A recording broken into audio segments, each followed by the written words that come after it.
Hospital port as pride and dignity. Stop the New World Order. Welcome to her Panmo TV and welcome to this UFO Disclosure 2024. This is only actually the third UFO Disclosure video I've made in this year. This particular series of videos just date back to 2015. Now, the reason for that really is that there's not been an awful lot to talk about. It's been a very slow year by the standards of the post-2017 world. It's been really not much going on. There's been some consolidation of previous stories. There's been some anniversaries to mark, things like that. And of course, the Kona Blue document, which I've covered, and my interview with Steve Bassett, which you heard. But really, not a lot has happened, I don't think. This doesn't mean the subject has completely stagnated or gone away. It just means that it's ticking over. I think it's ticking over under the scenes, and this pace could pick up at any time, and I think it may do for reasons I will explain. But to begin with, I'm just going to we're going to discuss a bit. This is a bit weird, right? But we've got an update on. I can hardly believe I'm saying this. It just goes to show how slowly the wheels turn in this particular subject, and how much patience you need. It's really extraordinary. Behind me, you can't, if my hands don't disappear, get a green screen, Ben. You can see a sign which says Yukon, a larger than life plus plus grand que nature, which is French, because Canada, of course, is a bilingual country. Well, it certainly is larger than life, and in ways that possibly the people who designed that sign, which is obviously to attract tourists, the people who designed the sign maybe didn't even think of, because there's been an update on Objectgate. Oh dear, could you believe it? What I'll do is I'll put a link in the description box to this article here, which I wrote. Where is it? Here we go. I'll just show it you briefly, so you can. It's worth looking at this actually. I'm not going to completely reiterate everything I've said, but here we are. Back in June last year, I wrote this Objectgate mini portal, and it's everything about this subject is here. And you can read, watch, or listen through it, because there's UFO Truth magazine, things like that, including my latest article, which I'll go into today, because there has been an update, believe it or not. Basically, what happened was last February there was a series of incidents involving aerial shootdowns over the United States and Canada. This began with a Chinese spy balloon, a very high altitude circular white balloon flying really in the upper jet streams above, from west to east across the United States. This was shot down over shallow water as soon as it crossed the coastline of the Atlantic Ocean at North Carolina. And its gondola was recovered, and it's believed to include a lot of electronic intelligence equipment. The Chinese intelligence was basically spying on the US. But this followed three other incidents, which were very difficult. This is three rather strange incidents that are unprecedented, really, in the history of North America. Basically, there were three shootdowns. There were three other incidents in which objects were flying over North America and were shot down. But the officials refused to confirm exactly what these objects were. They're often described as balloons, but there's actually no evidence at all that what was shot down was a balloon in either of these three cases. The first one was over Alaska, which I did talk about, which is in the Objectgate. I did a video about it. The second one was the one with which there's been an update, and there was a third one over the Great Lakes. And in each case, there was a press conference actually announced, in which the person doing the press conference, whether it was in Canada or the US, refused to confirm or deny exactly what this object was. Now, there were unofficial reports that they were just other balloons, but it turns out these are very unofficial indeed.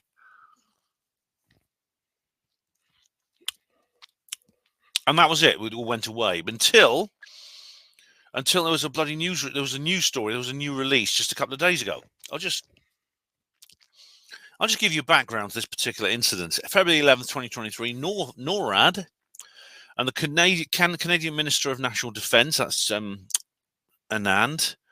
Chief of the Defence Staff, that's Wade, what's his name, downed an unidentified object over Yukon. Yukon is an area of northwestern Canada near the border with Alaska. The object was down the day after the Alaskan high-altitude object was shot down. That was an interesting one. That was the most interesting one of all, because it seems there was a crash retrieval.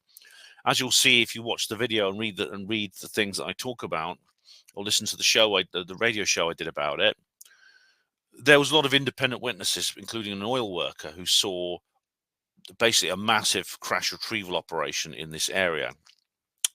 This was 1 week after the Chinese balloon incident, in which what was published was publicly announced and shown to be a balloon. There were photographs published, things like that. It was shown to be a balloon.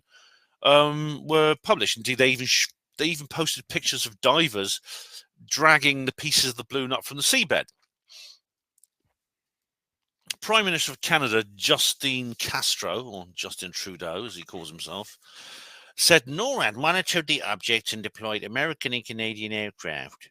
2 U.S. Air Force F-22s from Joint Base Elmendorf-Richardson, assisted by refueling aircraft, monitored the object over the U.S. airspace and continued to monitor it as it entered Canadian airspace.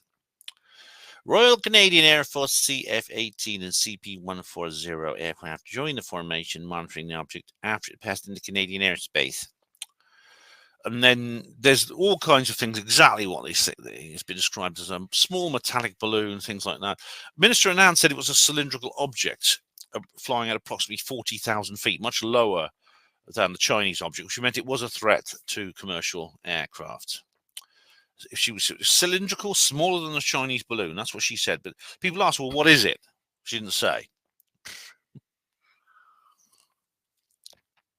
The White House said President Joe Biden and Trudeau had discussed the importance of recovering the object in order to determine more details on its purpose and origin.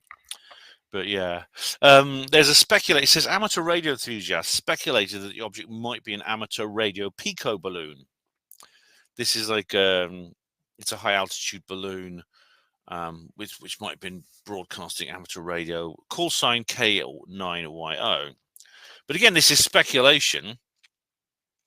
It had been launched a number of months ago, and it had been flown around the globe 7 times before being reported missing. Although there's no evidence that links this particular balloon to this incident. And it says pico balloons are small enough they're not considered a hazard to aircraft. And again, if it was just this pico balloon, why didn't they just tell us? Anyway, NORAD ordered a U.S. Air Force F-22 to down the object in Canadian airspace, marking the fighter's 3rd air-to-air kill. This is interesting, isn't it? Because F-22, it was used to down the Chinese balloon and the Alaskan object. The object was shot down 3:41 a.m. local time. There was no evidence presented for this until literally just the other day, which I'll discuss. The object would also be investigated by the Royal Canadian Mounted Police with the assistance of the FBI. The shoot-down marked the first deployment of NORAD to down an aerial object within the 64-year history of the U.S.-Canadian Aerospace Warning and Air Sovereignty Organization. That's interesting, isn't it? Nothing. It's like buses, nothing happens for 64 years, then 4 of them come along at once. But yeah, it's really remarkable. This is, shoot downs they're shooting things down in US Canadian airspace, which is like, there's a deal so that it's the joint airspace, which is why the American aircraft, the US aircraft, was allowed to enter Canadian airspace to carry out this operation, because it's kind of a joint operation. Recovery operations, here we go. Canadian military and police forces searched for remnants of the object across a large portion of Yukon, roughly between Dawson City and Mayo. And this is, you should point, as I explained in the video at the time, Yukon is very, very unpopulated. It has only a couple of 100,000 people. Yet its surface area is enormous. It's about the size of the UK, I think. They said the search area encompassed 1,870 square miles of rugged mountain terrain with a lot of snow. So this is February after all, and this is a cold area, so there's heavy snowfall there. Minister Anand said the debris was located somewhere northeast of Dawson City in a remote location amid complex alpine terrain that is prone to challenging northern weather conditions. Officials cautioned that due to the vastness and harsh conditions of Yukon, it is possible the object will never be located. We just can't find it. The RCMP led the search effort with the coordination of Public Safety Canada and assistance from Yukon-based units of the Canadian Armed Forces. US military, FBI, US Coast Guard also participated. My goodness me. They've got all the three-letter agencies and uniformed services working together. Oh, it's obviously very important to this. I mean, it's just a little amateur radio ham balloon made by students, apparently. But they've got all these different organizations looking for it.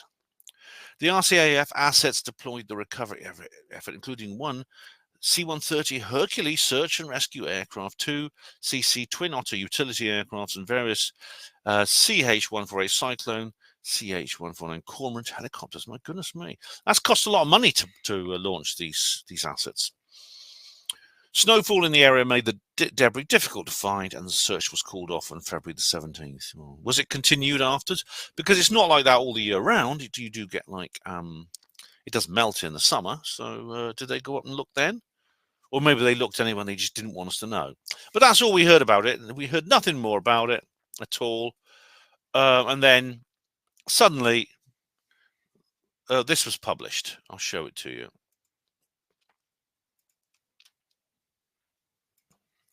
Here, well, this is on CTV News, which is basically what I call them when I met them in London. The BBC with a maple leaf on it. This is going to take ages to load this thing anyway. So we'll just go through the article here. An image of the unidentified. I won't make a silly voice. I'll just say an image of the. I'll use a sort of posh voice. An image of the unidentified object shot down over Canada's Yukon territory in February 2023 has been obtained by ctvnews.ca.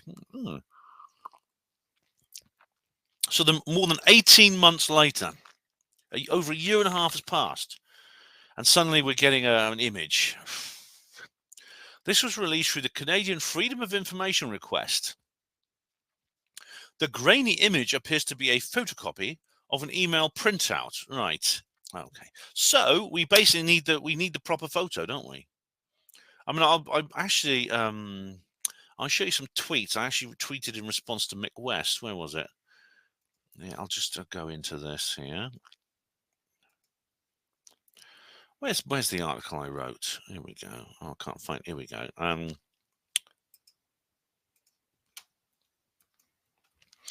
Right, you should be able to see this, I hope. Yeah, here we go. I'll show you the tweets that I made to Mick West. Where is it here? Here we go. I'll show you some more of Twitter later. Here we go. Mick West said here, UFOs like this one exist in the LIZ, low information zone. If we had a better photo, we could tell what it was. That's how UFOs work. And I said here in reply to him, but when photos are produced, the cry goes out, that's fake, quote unquote. And I said in brackets, sadly, in this day and age, anything can be. We can't win. And I got into an argument with this person called The Closer. Here we go. He said, nonsense. Show us any quote unquote better UFO pictures. They don't exist. The entire reason these pictures are always fuzzy blobs is because when an image is clear, people can tell what it actually is, and therefore they don't report it as an UFO. An UFO because they can see it's not. That's his entire point. And I decided to respond in an equally sort of abrasive way. I said, "Poppycock." If this conversation continued, I'd have said, "Codswallop" or something. This is a facsimile of the Calvine photo case. Everything that was said now was said about that because it was a crude Xerox. That's a kind of photocopy, but I didn't want to use up too many characters. Because it was a crude Xerox, it's true. Then a full quality print emerged, and even Dr. David Clark admitted it wasn't a balloon. I hope we don't have to wait 30 years for this. So do I, mate. So do I. So this person didn't reply to me, but it's true. I mean, do you remember my if you don't, I won't put a link in the description box, but I covered the whole thing. I covered the whole Calvine UFO thing. Do you remember this very fuzzy photocopy that was floating around since 1990? There was an artist's impression that was there was several supposedly prints, including a giant one that was on the wall of Nick Pope's office. But then suddenly another print turned out from this bloke in Scotland. He said, "Oh, I've had one all along. I had it tucked into this book." Yeah. So do you remember? I did an entire video about that. Okay, so we'll carry on with this article here. I don't think you need to see it. I'll show you anything you want to see it. Actually, I'm going to show you something in a minute, so I'll go back to screen share. Okay, heavily redacted document. Heavily redacted for an amateur balloon, yeah. Shows how the image was approved for public distribution within days of the headline-grabbing incident, but then held back after a public affairs official expressed concerns that releasing it may create more questions and confusion. Oh my God. ctvnews.ca has requested a higher resolution copy. Well, I hope you get it. There is actually let's just see if I can get this video to work, because there was a brief video about this. But yeah, this is there was a FOIA, and this actually, even though this is, here we go. That unidentified object shot down over. We can now show you. Okay, I'm claiming fair use on everything I put in this video. We can now show you an exclusive image of that unidentified object shot down over Yukon last year. So here it is. That's the image. This grainy picture comes from an email printout obtained by CTV News. This object was shot down by a U.S. fighter jet last February when concerns over suspected spy balloons from China, everyone was talking about it around the world, made international headlines. So this image was actually cleared to be made public shortly after the object was shot down, but then it was held back. Why? The Department of National Defense thought it may cause more confusion. What is it? Nice. Well, there you go. I'll show you. We can now show you an exclusive image of that unidentified object shot down. Oh, that's enough. Thank you. We've heard you. That's on a reel. Okay. Let me just, I'll show you a bit better view of this, actually. But yeah, it's the whole public concern thing is very interesting. I'll show you that in a minute, but here we go. Let's have a good look at this thing.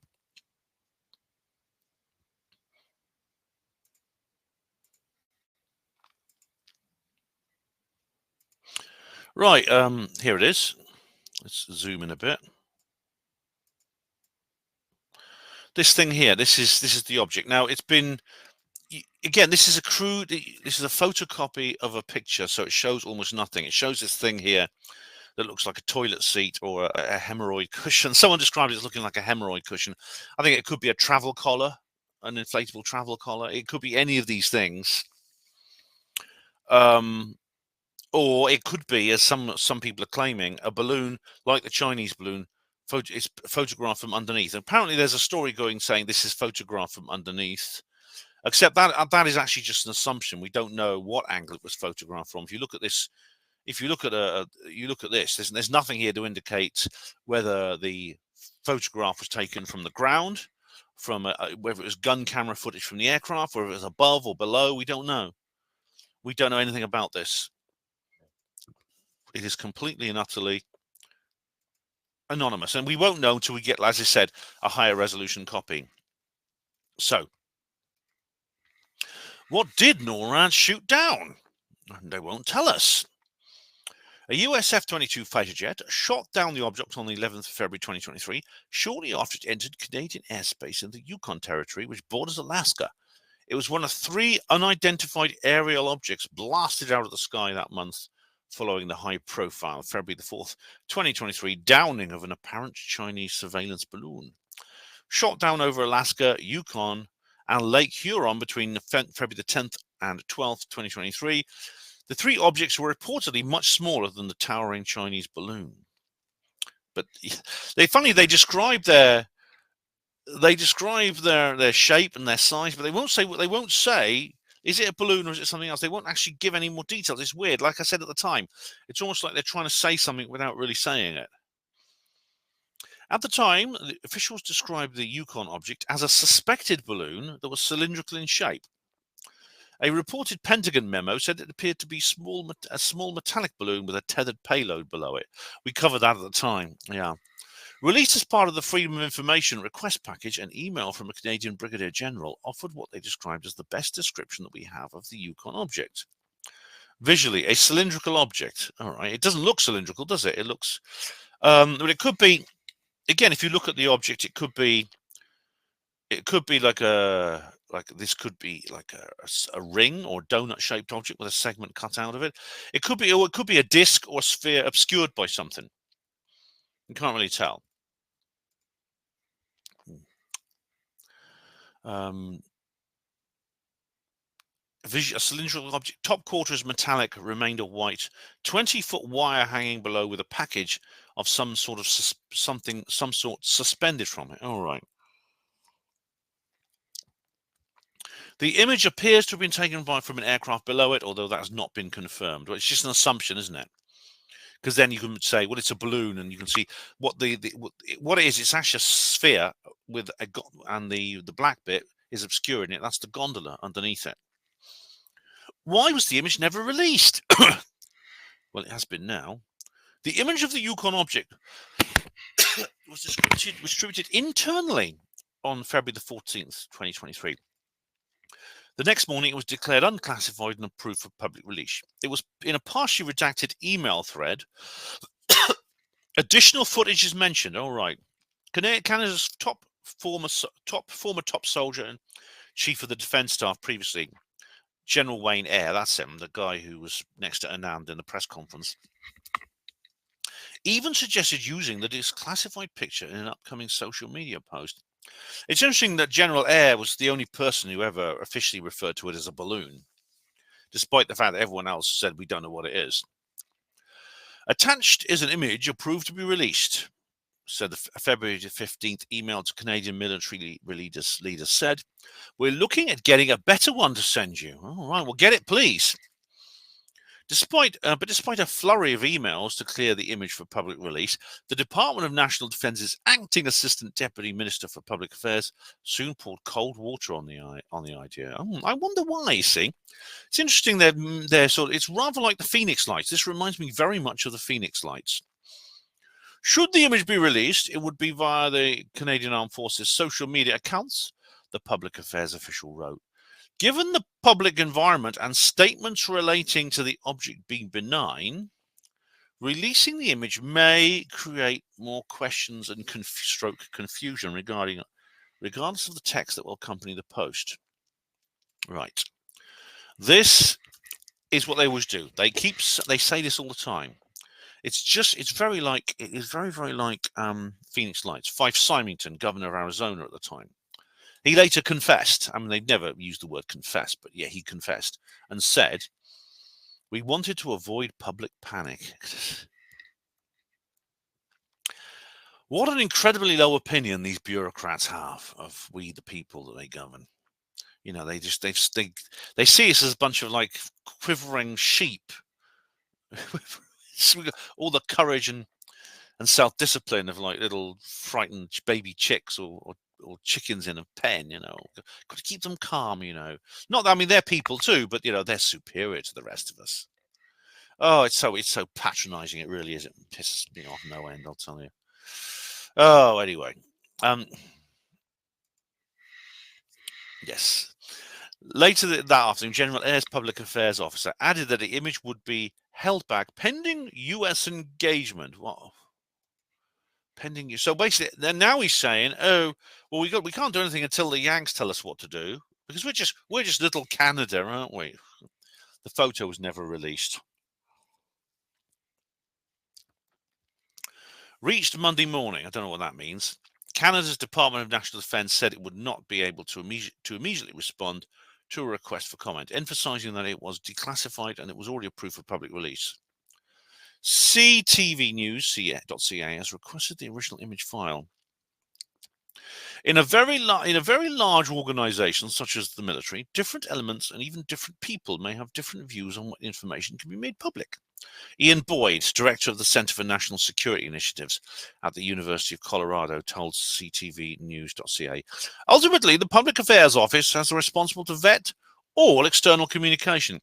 Oh yeah, the thing is, they're quite happy to very, very quickly to release things that they think will help them in their various machinations. For example, literally an hour or so after 9/11 happened, if you remember, they were immediately saying, "Oh yes, we know who did it. Here's 19 guys here. Here's photographs of them. Here are their names. Here's their passport here's their passport shots and things like that." They didn't even know if the next of kin had been informed yet. For all they know, the wives, mothers, daughters, sons, friends, may find out that their loved one has actually been on a plane and flown into a building for the first time watching the news. So they see they can make the decision to make things public very quickly. They're actually very efficient at certain times. But then now suddenly they're not. And so no, but there's different people here, there, and everywhere, and we have to think. Well, it's a complicated business, and they all have different ideas about what the mere minions should be shown. These poor quivering little children who we have to mollycoddle. They'll just panic. They'll panic. We don't panic because we're superior. We're bureaucrats. We don't panic, but they do because they're just a rabble. Bullshit. Fuck you, you assholes. All right. Where are we now? Okay. Where did I get to? Here we go. All right. Yeah. Why have so few details emerged? The documents were provided to ctvnews.ca by a civilian researcher who wishes to remain anonymous. I wonder if it was John Greenwald Jr. It took Canada's Department of National Defence 18 months to respond to the March 2023 access to information request. I know. Bloody hell, I know. God, you have to have so much patience. It's unbelievable. You really do.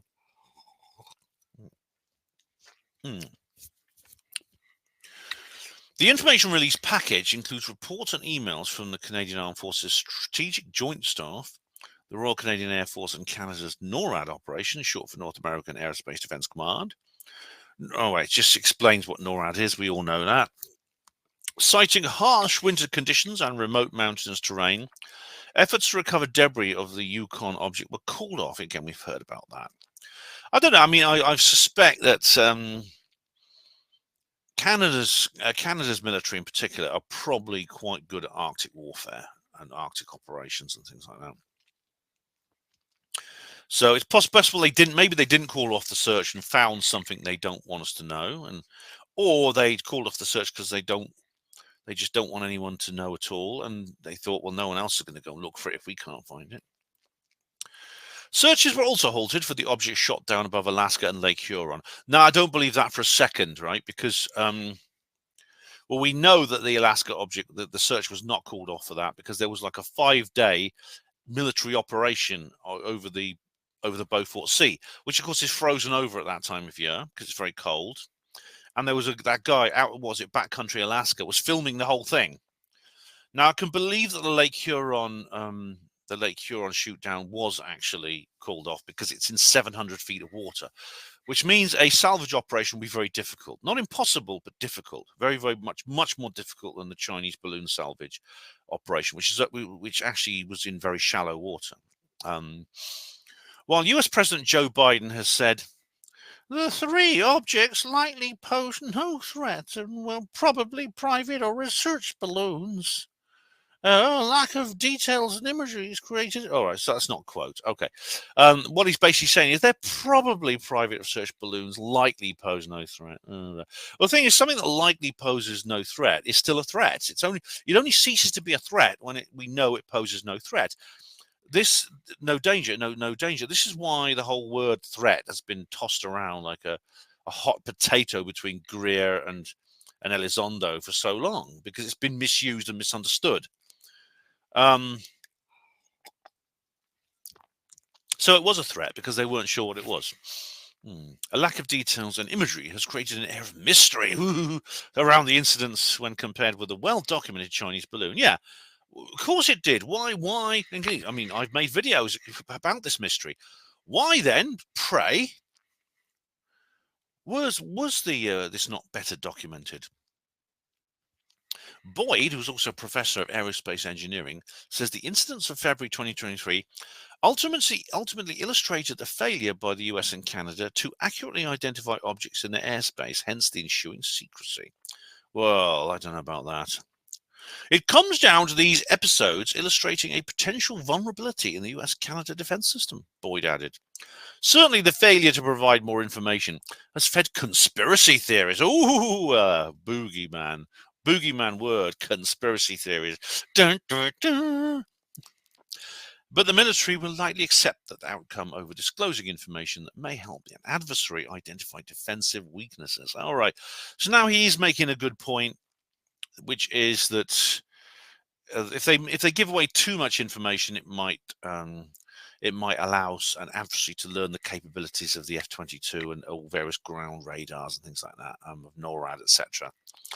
But of course, we know from previous experience and various other UFO document releases that it's possible to vet and filter these documents to make sure that information is kept back in certain circumstances.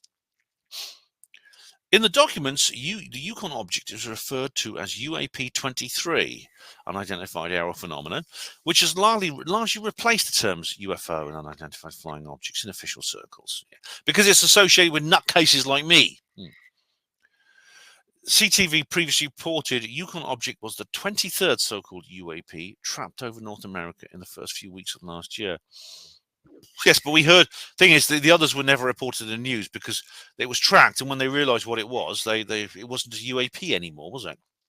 This was different. They didn't work out what it was. They couldn't actually identify it, so it remained unidentified. Meanwhile, in the Pentagon, NASA, American lawmakers have recently gone public about their efforts to investigate UAP. All right, we've heard about that. We've heard about all this. This is image released of the. All right, this is the covering. Oh, this is the covering letter. Office of the Chief Science Advisors, right? This is the covering letter, I think, of the whole thing. Oh. So I'll just blah blah blah. Let's have a look. It entered Canadian airspace. Here we go. Following the discussion with various people, ordered commander of NORAD to engage if safe to do so. Of the object, they're calling it an object. Number of NORAD aircraft. The engagement took place. The object was downed 1541 Eastern Time over Yukon. Canadian Armed Forces evaluate the procedure of the recovery. Best description we have visually: a cylindrical object, top quarters metallic, remainder white, 20-foot wire hanging below, a package of some sort suspended from it. I don't know how they know that because there's some more here. Look, approval. There we go. Approval. NORAD tweets. Oh, this is just releasing more stuff here. You can pause and read this if you like. I mean, I've read the summary. Oh, here we go. Look, this is the thing where it says about questions and confusion. There we go. Please pause and read this if you choose. I'm not going to go through all these letters. It's probably just all. And there's the picture. You see, there's the. But again, it's just a photocopy. These are photographs. This is obviously a photo print attached to the document, and it's not in good quality. So we need like the original file, really, or original print. Is that it? There we go. And that's it. There's the related image. And I think that's the end of the article. Yeah. All right. So there you go. That's all we know about it so far. I don't know what else we can say about it. I mean, it's where's my article here? Usually, as the skeptics are going through the usual sort of thing, the skeptics like Mick West are just saying it's in the low information zone, therefore we can ignore it. That's basically it. Yeah. And there's been a couple of arguments breaking out on Facebook, on Twitter, which I haven't taken any interest in because You know, I'm unlike most people. You know, I don't get a kick out of like engaging complete strangers online in furious arguments. It doesn't really interest me because I mean, partly because I've had so much trolling in my life. But you know, it's what's the use? I mean, you win an argument with a moron, right? Good. A lot of effort to do that, but there you go. All right, just go into my notes here. My notes are here. All right then.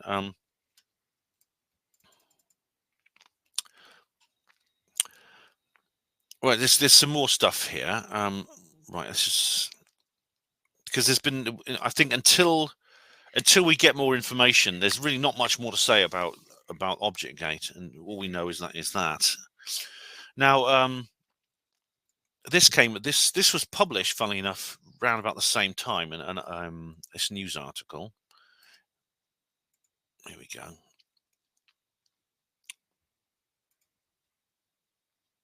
And it's the usual tabloid thing, unfortunately. But it says here, U.S. Air Force whistleblower claims huge UFO announcement will happen within days. Well, that was on Tuesday. Let's see how many days we're talking about. What's my Daily Mirror voice? An alleged U.S. Air Force intelligence insider has gone public with what he says is a 70-year history of the Pentagon's negotiations with non-human intelligence, and says that a huge escalation is imminent. This is by Michael Moran. One of the most dramatic events in the history of mankind is set to take place in the coming month. From James Fox. I don't know. He alleges he was recruited into a top secret US Air Force intelligence unit targets when maintaining a 70-year truce between the American government and an alien civilization. This truce agreement, McNeil claims, without any proof of his credentials on a YouTube channel, is set to come to an end at the end of September 2024. Right, well, that's only a couple of days away. He claims that a planned series of events, including the partial or total state of Israel, a brief global conflict. I don't know much more about that actually, but I know there's this guy who's been going all over Twitter and places like that, talking about how I'll get the article back, talking about how that he knows all about all this, that, and the other. And he's going to be in James Fox's new movie. Now, what I think they're talking about here is, and it says here that he says here the destruction of the possible destruction of the state of Israel, or possibly total destruction of the state of Israel, brief global conflict, and a staged alien invasion using reverse-engineered UFOs technology will follow. Okay, well, this is something I've talked about an awful lot. This is something I have discussed an awful lot, and I had an argument with Steve Mumbling about it as well. Here we go. McNeil alleges that a slow drip feed of information through both news outlets and fictional accounts of an extraterrestrial contact through films and TV has been part of a campaign to prepare the global population for the shock of encountering an alien species. This is known as the public acclimatization program, he bizarrely says. For decades, you've been force-fed fictionalized versions of the truth via TV and movies. Now, this actually has been talked about several times. This is actually not a new idea. In fact, it's one I've discussed many times, including in my argument with Steve Mumbling, that we are being psychologically and culturally manipulated in order to accept the presence of alien life for the purpose of setting us up for a fake interplanetary war, so that the powers that be can then, Independence Day style, they can call an international state of emergency from which they can build a new world order. I know a lot of people, Danny Sheehan and other people, don't believe this, and Greer does. This is one of the things that I do agree with Greer on rather than the others. But this article continues. It's actually I don't have to show it to you. It's bloody awful anyway. McNeil alleges these have been TVs, movies, books, fictionalized versions of the truth. That's the whole purpose of why UFOs are so prevalent in fiction. He outlines the entire shocking scheme in his a Climate Now website, including an orchestrated Third World War, the main purpose of which is to intimidate the public while culling vast numbers of the civilian population. The war, he claims, will be interrupted by an alien invasion that has been planning for decades. Many of the alien craft on view during this phase will in reality be a secret US Air Force development equals TR-3B, Alien Reproduction Vehicles, ARV. Well, that's not exactly original, is it? Because a lot of people have been talking about this. I'm surprised I haven't heard of this bloke, actually. I've not heard of him. Unless I've heard of him under, I say there's someone else, I can't remember the name, but there's a guy making a lot of noise on Twitter a while ago. He's going to be in James Fox's documentary. Maybe it's the same person.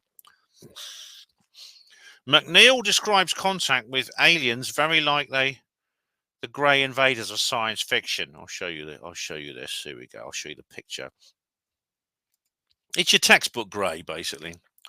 But soon, McNeil says, we will be introduced, I think they mean will, be introduced, it's only the Daily Mirror, give them a break, to a variety of real aliens, including cybernetically enhanced humanoids from the planet in the Rigel star system.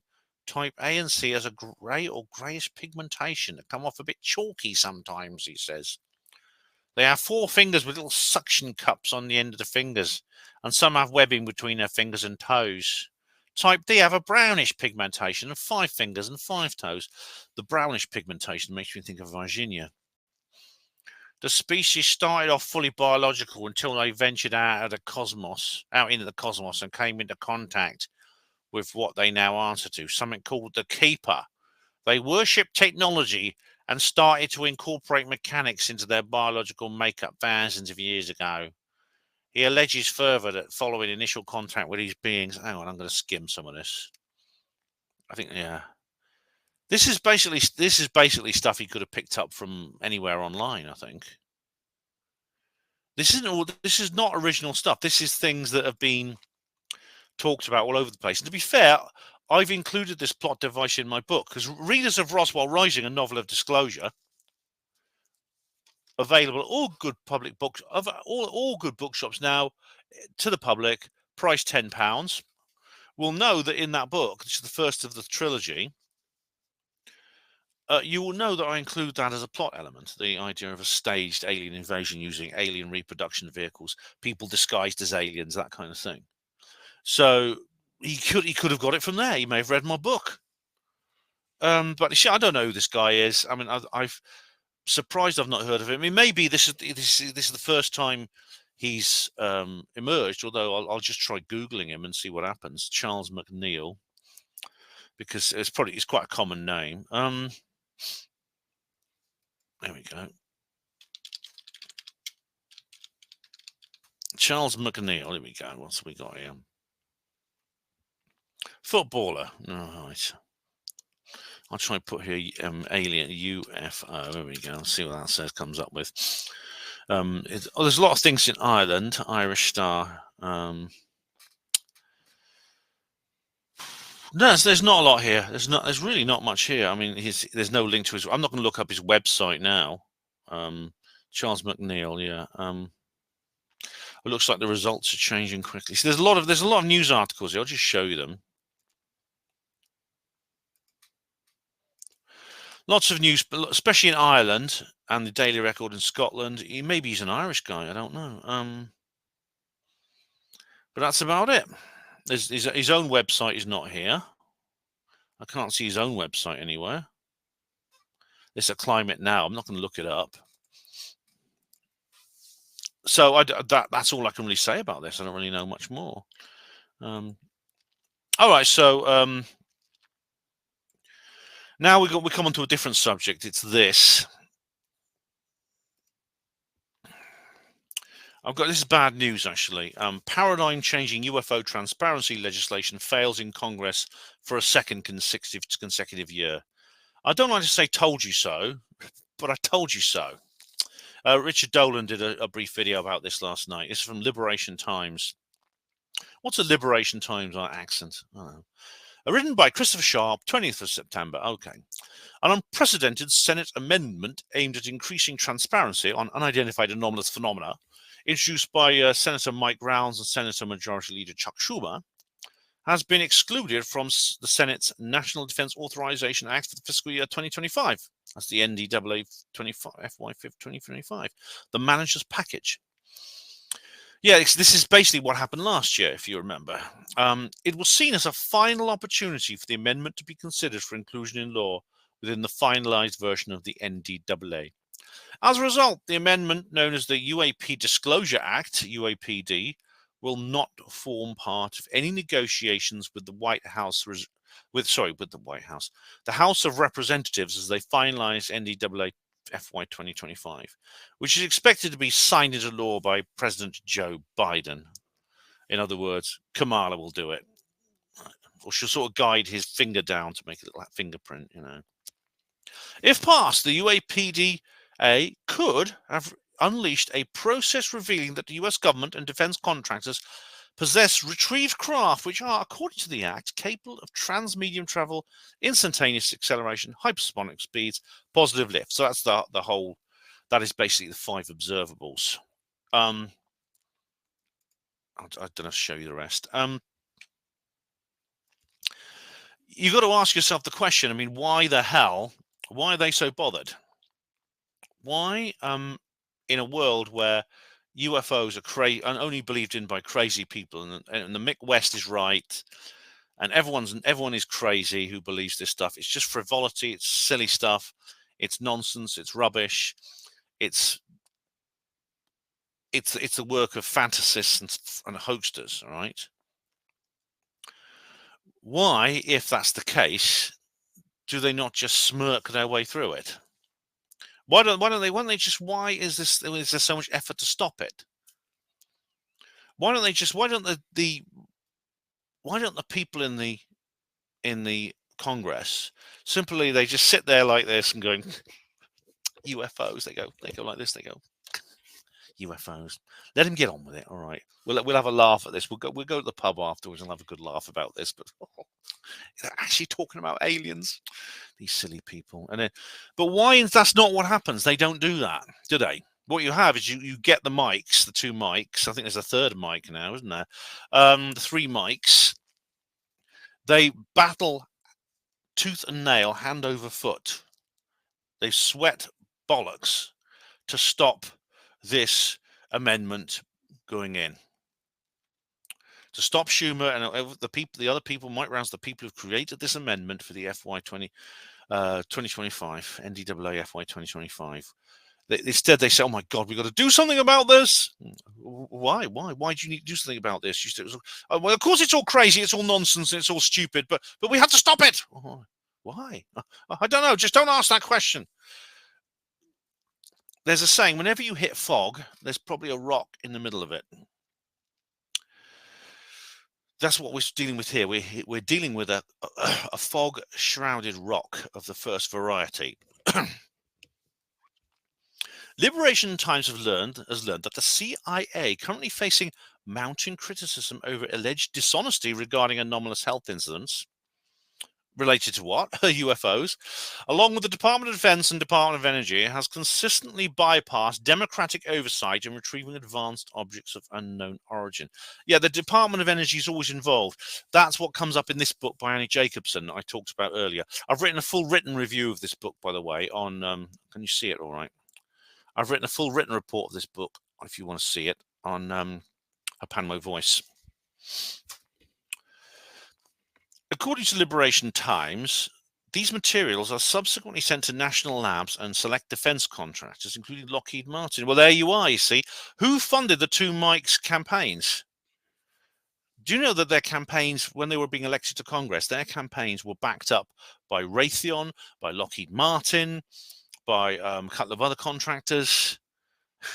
They are in debt to these contractors. They're in debt. They're owned by the military-industrial complex. They're in the pocket, to use that phrase.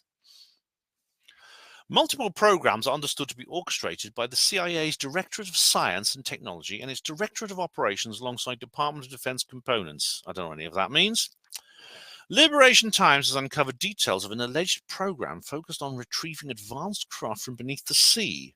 some reportedly of non-human or unknown origin. You've uncovered these details. Where have you uncovered them? Let me know.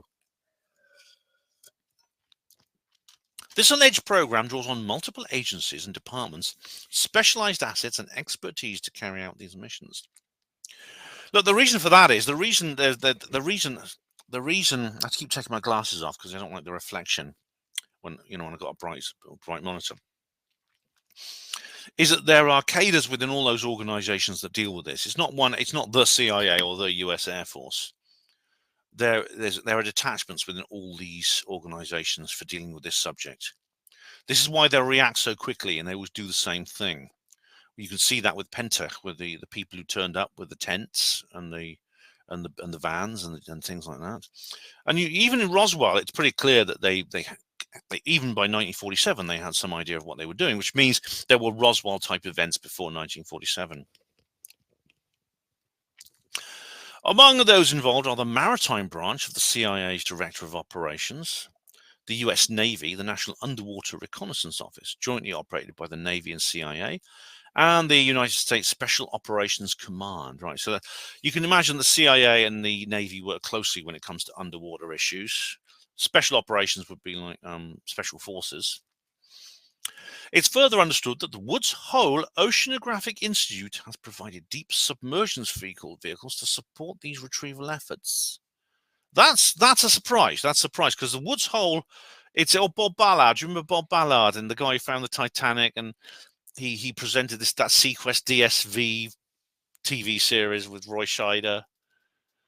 He was sort of like a big, cuddly, sort of likable, smiling guy. But it appears that the Woods Hole Oceanographic Institution is actually not part of the defense contractor scene. It's something different. It's basically a completely private civilian organization dedicated to a non-military underwater exploration. Yet it has been providing support. It says deep submergence vehicles. These are things like the Titan submarine. These are submarines that can go down very, very deep to explore the bottom of the sea. And they've been supporting military retrieval efforts of UFOs, or USOs to be precise. Once recovered, these crafts are allegedly transferred to the Office of Naval Research, which subsequently hands them over to defense contractors for detailed analysis. That's right. We're going to talk more about this later in the program, because in this particular video, because the Battelle Memorial Institute has been involved in this. This is where he talks about material being sent over to various organizations, selected organizations, as we heard earlier. I'll just show you this picture because this is interesting. Here we go. The global locations of the Office of Naval Research. This is all over the world.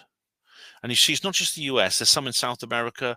There's one in the Middle East here. It looks like it's somewhere in the Gulf states. There's a big star over the UK. I don't know if that's significant. And one in Eastern Europe. Not quite close enough to say it's Ukraine. It's Italy, Southeast Asia, Australia, Japan, Korea. Yeah, and Hawaii. Yeah, there's a lot there. Oops.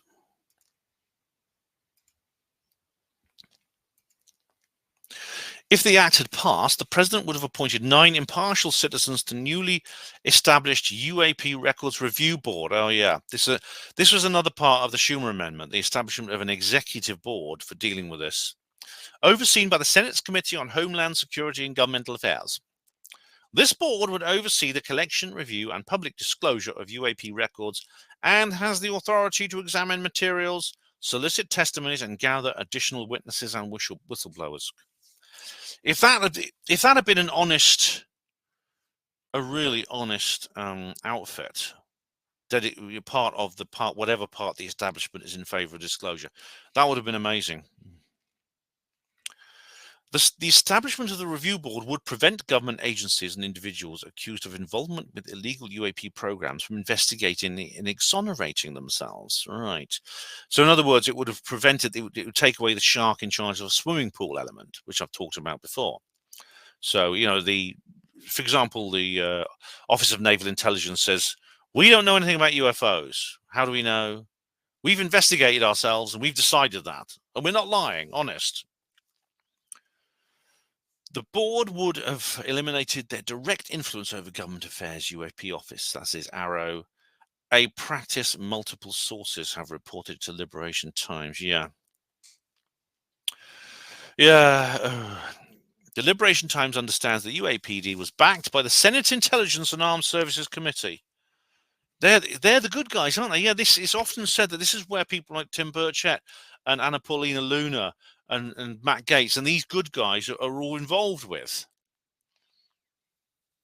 They're the ones who are involved in these particular committees, which, according to Steve Bassett, are actually leading this charge against the truth embargo. The UAPDA's inclusion within the manager's package hinged upon support from the Committee on Homeland Security and Governmental Affairs. Due to its potential oversight role and the involvement in the controlled UAP disclosure campaign, should it have passed. However, sources state that the UAPDA failed to be included within the manager's package due to resistance from that committee's Republican ranking member. This surprised me, right? This actually really was a shock. Senator Rand Paul. Rand Paul is the ultimate bloody... He's the ultimate... He's supposed to be like the leading libertarian. But it was he blocked this. Liberation Times has requested from a comment from Senator Paul's office. I don't believe that. That is really weird. If they'd said sort of like the Mikes, you know, Mike Turner or someone, I'd have believed it, because Mike Turner has been in charge of this whole shutdown effort from the moment. One of the guys who's basically in bed with Lockheed Martin. He's been at the forefront of this. But Rand Paul? Why Rand Paul? Rand Paul has never even had anything to do with UFOs, as far as I know. Richard Dolan actually didn't comment on that in his video. Update on the 25th of September, which is Wednesday. After initially declining to comment on the record via email, a staffer from Senator Paul's office has told Liberation Times through a phone call that the senator cleared the UAPDA. Right. The senator cleared the UAPDA to be included within the manager's package. In a separate phone transcript obtained by the Liberation Times, the staff member states, Senator Paul cleared that amendment, so any delay was not due to his actions. Right. That sounds more in character with him, actually. Notably, in 2021, Senator Paul implied that $22 million secured by the late Senator Harry Reid for a UAP program was a bad use of government money. Oh, right, so we've come full circle now. Paul is now, he's now saying that, no, the whole thing that was put aside by Reid to set up Arrow and stuff like that was a bad use of government money. So which is it, Mr. Paul? Are you on our side or not? It marks the second successive failure for the UAPD, which was gutted by NDAA FY 2024. We know. Due to opposition from multiple fronts, most notably Representative Mike Turner and other leaders within the House. Of note, following its gutting from NDAA FY24, Senator Schumer stated that multiple credible sources notified him and Senator Rounds that information on UAP has been withheld from Congress. We can watch. Should we watch Schumer saying his bit? Here we go. Thank you. Thank you, Mr. President. So I see my friend, Senator Rounds, is on the floor. Senator, this is 7 minutes long, so we won't watch the whole thing. And ask him to engage in a colloquy on an important set of provisions in the NDAA that deals with transparency, trust, and government oversight. The Unidentified Anomalous Phenomena Disclosure Act that he and I co-sponsored, and portions of which we will pass in the NDAA. I say to my friend that unidentified... Well, I think this is actually maybe... That's 20. This is the previous one. You've seen that. You've seen that, I think. I think everyone's seen that particular little clip. But anyways, Senator, here we are. Schumer said, we've also been notified by multiple credible sources that information on UAPs has been withheld from Congress, which, if true, is a violation of laws requiring full notification of the legislative branch, especially as it relates to the 4 congressional leaders. the defense committees and the intelligence committees. Yeah. Well, then a violation of the law it is. I mean, the thing is, I knew this would happen. I mean, I said, didn't I? I said months ago, there's no after the horrible situation last year, where they basically took the UAPD after they took the UAP legislation out of NDAA 2024, the Schumer amendment. I said at the time, well, because people were saying, well, maybe it'll pass next year, and I said, well, is there any provision? Is there any reason why they won't just do the same thing again? Is there anything to stop them just doing the same thing again? Of course, the answer is no. That nothing was there to stop them doing it again, because no action was taken to prevent this from happening again. Speaking with Liberation Times about the UAPD's a second consecutive failure, Lester Nair, the founder of the UAP caucus, I'll go back to, here we go, a group dedicated to raising UAP awareness and advocating for action among congressional members, commented, "The failure of the UAP Disclosure Act in 2024 is disappointing, but not entirely unexpected, given the complexities of the current election cycle, the political dynamics within the 118th Congress, and persistent pushback from institutional gatekeepers." Yeah. While this setback is significant, it does not mark the end of our efforts towards greater transparency in UAP-related matters. We look forward to the forthcoming releases mandated by the UAPDA provisions that did pass in the NDAA FY 2024, including intelligence assessments on the nature and origins of UAP. Right, I think what he's referring to here is the things that Danny Sheehan was talking about that are going to be released on the 18th of October. In fact, Steve Bassett has organised a conference for the 20th, which is the Sunday after that, which I can't get to, unfortunately. It's somewhere in America. But there's going to be some kind of event on that day. So Danny is saying that Danny Sheehan thinks it's, as I explained to him when I met him at Contact in the Desert, that he believes the NDAA 2024 is still worth the paper it's written on. Looking ahead, we have been proactively developing legislative alternatives for introduction into the 119th conference. Oh, well, that's something. I mean, Jerry Moskowitz tried to introduce a bill. I remember it didn't work, but these new initiatives will be presented publicly, offering a fresh approach to achieving our goals of increased disclosure and accountability. It's important to note that this likely represents the final iteration of the UAPD in its current form. 2 strikes and you're out. Our future legislative efforts will build upon the lessons learned from this experience, adapting to the evolving political landscape and addressing the concerns that hindered the Act's passage. Yeah, I wish them luck. I do. I wish them luck, but they have to address the fact that there is this element in the US legislature which is working for the people who want to keep this all secret. Yuan Fung of the UAP Disclosure Fund, Steve Bassett told me about that, told Liberation Times, "On behalf of the UAP Disclosure Fund, we express our deep disappointment that the UAP Disclosure Act has not been included in NDAA 25.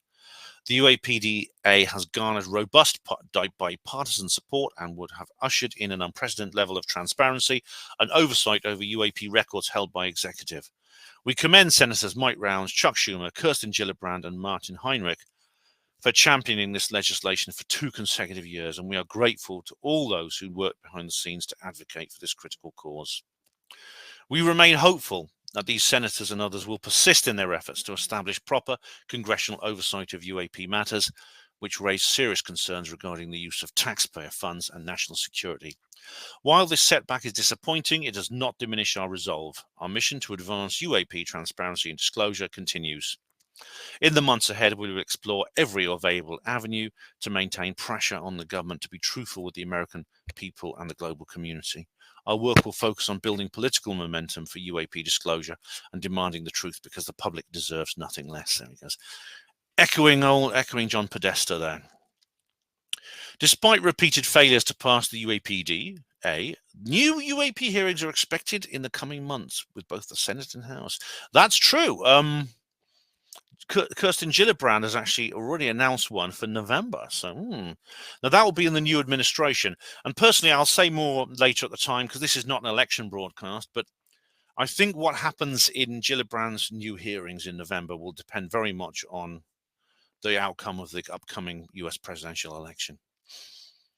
Furthermore, there is a potentially brighter future for Arrow under the leadership of its new director, John T. Kozlowski. I don't know much about this guy. I've kind of lost interest in Arrow since the whole Coda Blue thing and the sacking of Kirkpatrick, etc. The new move potentially provides the Arrow with other opportunities to rigorously investigate allegations of retrieval and reverse engineering programs relating to materials and biologics of potentially non-human intelligence. Therefore, the fight for transparency within the US government continues. Furthermore, there are 3 other UAP provisions included within the NDAA 25 Masters package, including a Comptroller General review of Arrow. Yeah, what's that mean? Following the departure of its much criticized former director, Dr. Sean Kirkpatrick. For now, news of the UAPD's apparent failure will be greeted positively by elements within the Department of Defense and Intelligence community who continue to resist public and congressional transparency and accountability. I know the bastards. I bet they're really rubbing their hands over this. Ugh. Well, as I said, I think there may be a more radical solution needed here than simply saying, okay, we'll try something else next year, and I'm sure by then the 2 mics will think of something that 2 mics won't be able to do anything about. We'll word it slightly differently. I think we're looking at a need for something a little bit more drastic.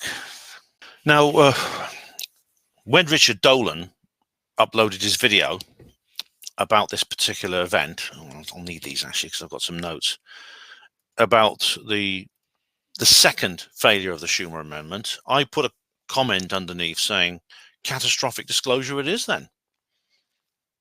And several other people were put in the same kind of comments there. Now, we've really reached a point where a lot of people are saying this now. This term, catastrophic disclosure, it's one of these kind of like buzzwords, isn't it? It's a buzzword. It's like they've emerged in the last few years, like ontological shock. That's another one. Now, I don't like the term. I mean, I said this. Steve Bassett said this, and I agreed with him because it's very vague. It's very ambiguous. It doesn't refer to anything specific in terms of what is released, and it sounds very negative. It's catastrophic. The word means something unwanted, a disaster, a mishap. But all it actually means, as I understand it, catastrophic disclosure would be a person on the inside of this program approaching the media or the UFO research community of his or her own volition. This would be someone in the intelligence service or the military. They'd go outside their chain of command and breaching their national security regulations, which would be a very serious matter for them legally, but they may choose to do it anyway, and reveal what they know outside the official flow of information. So it'd be rather than going through the official flow of information, which is what Lou Elizondo is doing. He's pushing that envelope as far as it will go, but it doesn't go very far. This person would bypass that, break through, and just form their own path towards informing the public. This actually has happened before. This is essentially what Larry Warren did in 1983 because of the Rendlesham Forest incident. He felt it necessary to tell people the truth. And there has to be people briefed into the truth embargo who are unhappy with the deception and its effects. I think there has to be people. There really has to be people in that situation. I mean, I don't know for certain, but there's always rumors of them here, there, and everywhere. A lot of people even claim to be these people. Most of them are liars and fantasists and things like that. But some people even claim to be one of these people. But there have to be real ones as well. I think there has to be real ones as well. And then they, like everyone else, have seen others set a good example. I mean, especially David Grush, also Lou Elizondo. They've set a good example by speaking out about this within the rules.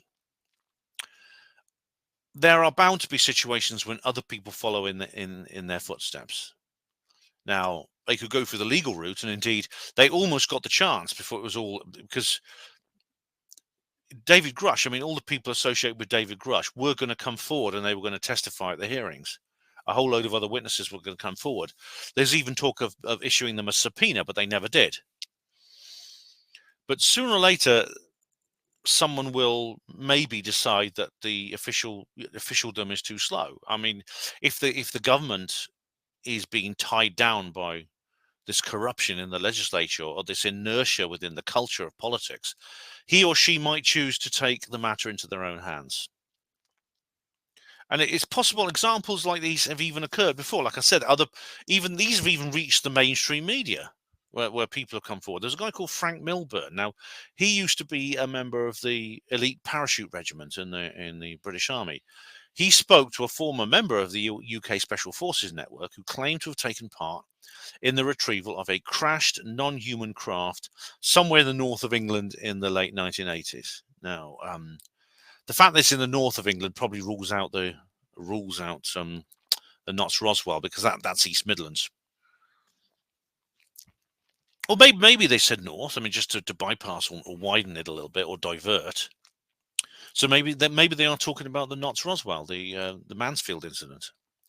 Now, this contact swore to Milburn on his honour of his service that this was true. He said, "I swear on the honour of my service this is true." And these people are like hospital porters, they take these things very seriously. Now, this incident actually, really weirdly enough, involved a biologic, as they call it, a biologic, meaning an alien, which supposedly fled the scene on foot. This alien ran away when these soldiers approached. And I wonder what happened to that alien. Where did it go? Did they catch it? So efforts are continuing to find out more about this witness and hopefully persuade him to go public. Now, in my view, I think at the moment, because this has happened, I think catastrophic disclosure is becoming increasingly likely. And it may be the only way we can break this impasse. So when could catastrophic disclosure happen? When? We don't know. Anytime. It could come anywhere, at any time, from anybody. And I would say to politicians and anyone else, and even people within ufology say this, if they fear such catastrophic disclosure, I'd say the politicians have nobody to blame but themselves. They have closed off all the lawful avenues and leaving wildcat exposure the only option now. Did anyone seriously think there were no reactionaries inside this program who would not become active after the 2017 revelations and the subsequent developments? The congressional hearings, the investigation, ATIP, the New York Times, etc. Of course they would. There was always going to be people like the two Mikes who were going to come and try and put a dampener on it, head it off at the pass and get it back in the corral. This is always going to happen. We should have expected this. The truth embargo will not go quietly, but it will go. It will go.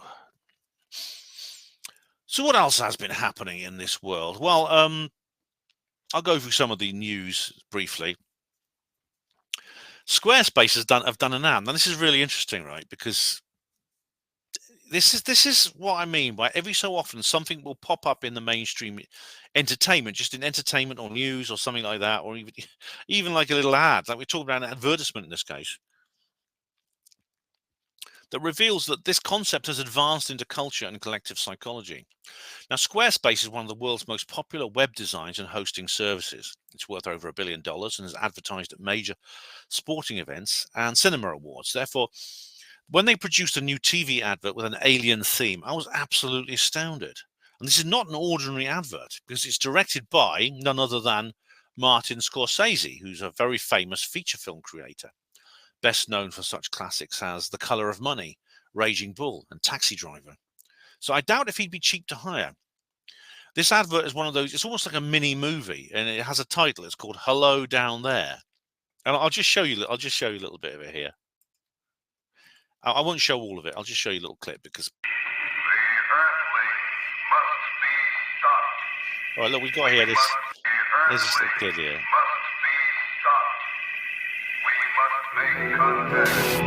And it goes on like this. Oh my God! They're all against. See, they're all looking at their phones and they're not interested in the alien above them. And it's quite funny actually. This Paris. You see this.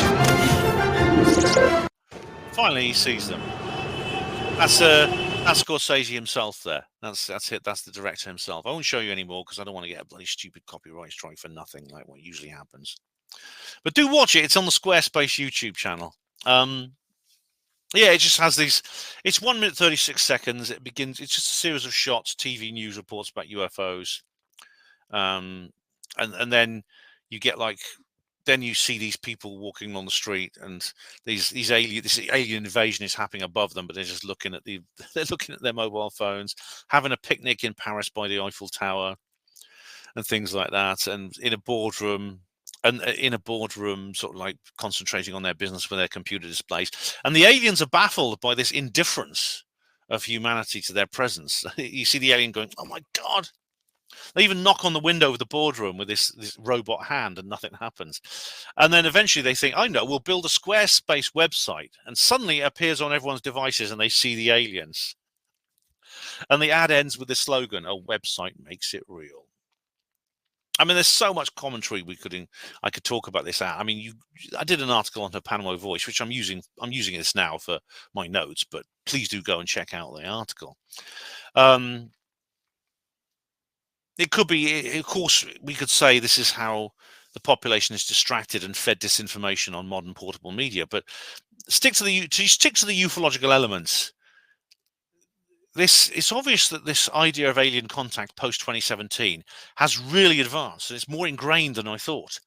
A major IT giant has decided it's so popular that it can form the basis of this marketing campaign with this very, very upmarket advert.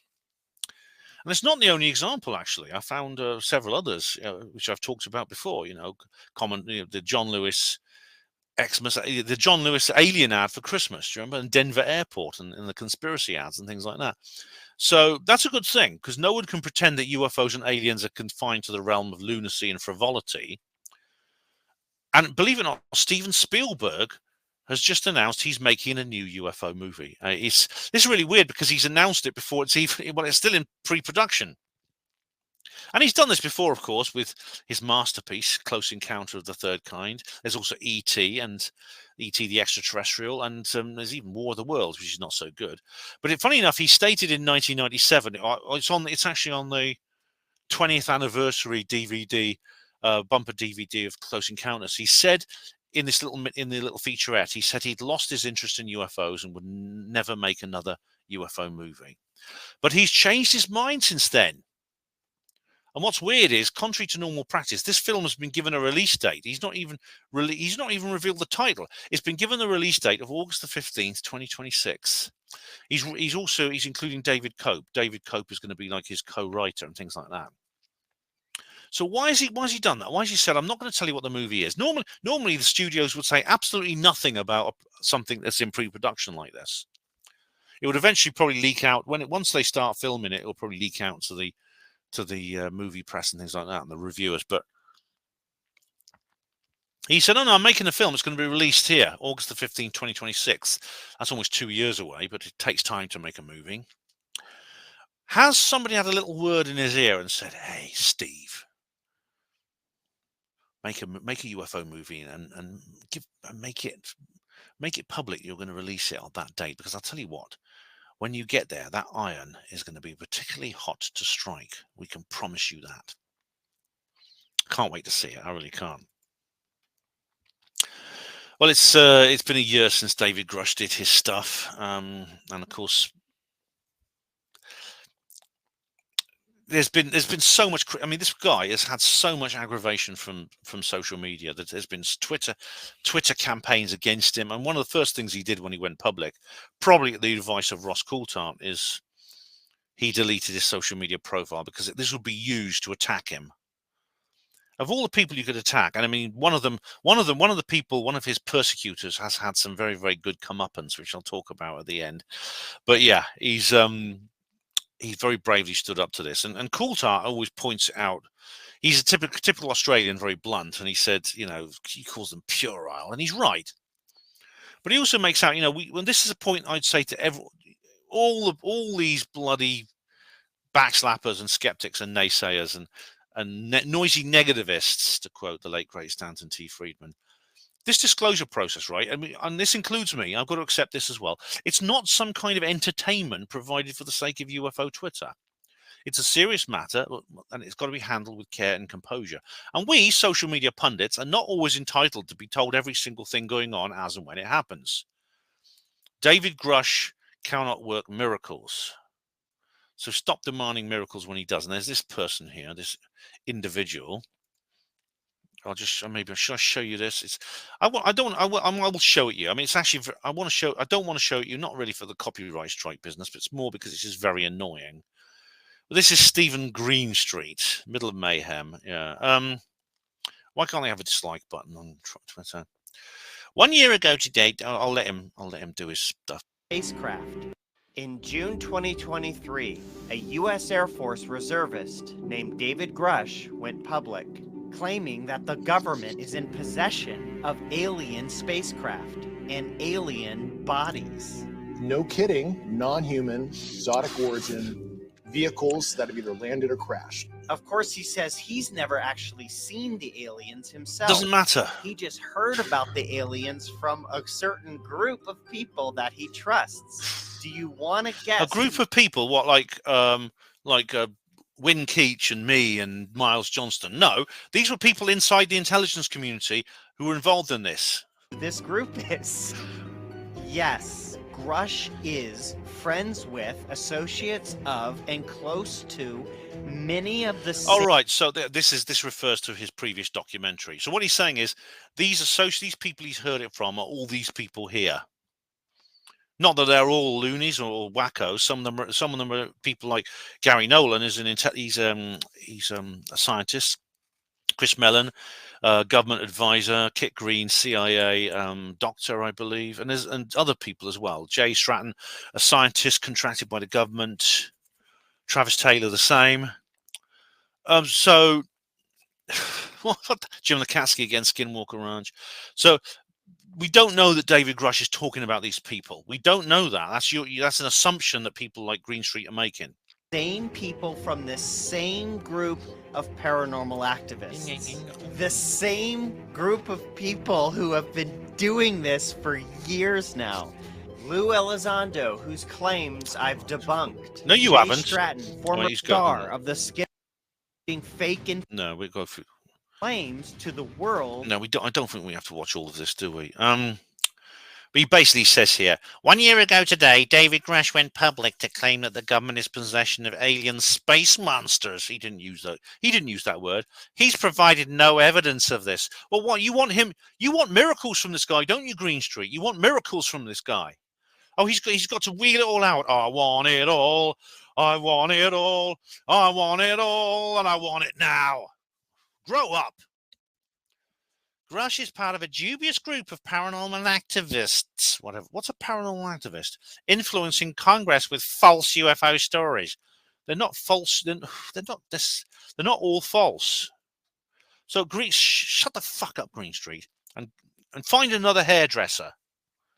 Find another hairdresser that doesn't make you look like a certain artist from Austria in the 1930s who became a mid-20th century German ruler. All right, because that's who you look like. What a twat, honestly. You see, I mean, I'm an optimist about this, all right? There's people like Carl Nell have said, it's not just Grush, it's Carl Nell and people like that. Robert Garcia has introduced another bill. It's better to be an optimist than a pessimist in this business, because if you're an optimist, you can be proved wrong, and then you're disappointed. Yeah, I know, and I have been. But if you're a pessimist and you're proven wrong, you miss out on all the fun. You uninvite yourself from the party. David Grush has shown himself to be genuine and committed. He's stuck by his guns. He's been 100% consistent. He's related his information publicly whenever he can. And I think a time's going to come when you, Greenstreet, are going to need to owe this guy a massive apology. Stop demanding that he works miracles. He can't. Grow up and get over yourself. All right. Take a deep breath, Ben. Oh, there's been an update on the Miami aliens thing. I did an entire video about that. A guy called... Oh, there's a guy called Anthony Poe, P-O, after the Teletubby. Now, in my skeptics talk, I bring up something called the CTCS, Conveniently Told Confession Story. If you look at my latest one, endorse it. So, basically, to give you a summary, debunkers always demand constant details and explanations of every claim made by anything supporting a woo-woo subject. And when a claim is made that supports the skeptic position, they instantly and instinctively accept it as fact without a moment's hesitation, without any investigation at all. It's case closed. They never use the word claim when referring to a CTCS. Instead, they say things like, it's been revealed, or it's been proved, or it's been admitted. I mean, Stephen Cambion is the one for this. I mean, Stephen Cambion has this catchphrase, which is 100% provable, or 100% provably. He said, for example, once that it's 100% provable that the Nimitz footage is Chinese drones, which is false. It's not 100% provable. It's a theory, a rather shaky one at that. So skeptics never ever claim, it never occurs to a skeptic that a confession can be falsified. But in this case, we're watching a CTCS manifesting in real time. Because now Anthony Poe is someone I've never heard of, but he runs a very successful YouTube channel about himself, playing practical jokes on people. And he had a 15-minute video the other day entitled, I Faked an Alien Invasion in Florida, where he delivers a live presentation to his fans, all 24 of them, in which he claims responsibility for the Miami alien story, in which these strange beings that appear in this shopping center and the police all turn up. There's like a row of 80 police cars and things like that. And it happened on New Year's Day. He said that all the witness reports came from him with sock puppet accounts. And he tried to pull off this. He's trying to pull off loads of hoaxes with this guy called Travis, and not Travis Taylor, not Travis Walton. And there's this lady called Laura Banks, who's a minor actress from the 80s, trying to promote her autobiography. So there's all kinds of hoaxes involving fake aliens, men in blacks, UFO crash retrievals. And these antics don't make the news, but I don't think this guy had much influence on the incident in Miami. I'm not really annoyed at him, really. It's just he's a bit immature, but why not have a bit of a fun at the expense of social media users? The only thing and I'll show you the video, I mean, the only thing that bothers me about this, really, is that the debunkers are going to pick this up and run with it. Here we go. This is it. I won't show more. Alien sightings at Bayside Marketplace. 8 to 10 foot aliens. On New Year's Day, a large police presence was caught. It's a 15-minute video on Anthony Poe's YouTube channel. Video surrounding. And here we go. Which is all in my book. Which I So I drove 12 hours all the way down. And this is like $3 away from me. Promoting this Pretty alien silly, thing. really, isn't it? I've got Laura's crazy ass and the news. This guy had nothing to do with those Miami aliens. I'm certain of that. What bugs me about this is the skeptics are going to pick this up and run with it. They're going to say, well, there we are then. That's it. We have a confession, and confessions are always real. So we've just proved ourselves right because Anthony, Mr. Little Student Poe, or whoever he is, says he did it. Therefore, he must have done it. Anyway, not to worry, guys, not to worry. Now, apparently there are more Tabby stars coming up. Now, I talked about Tabby star previously. KIC 8462852. Remember my SETI talk. Dr. Tabitha Boyajian, who discovered these, she has admitted that what she sees would be what we would see if there was my back's itching, if there was a Dyson swarm or a Dyson sphere around this star. But she says that doesn't prove that there are aliens there. And it's true, but it's still an indication that it could be.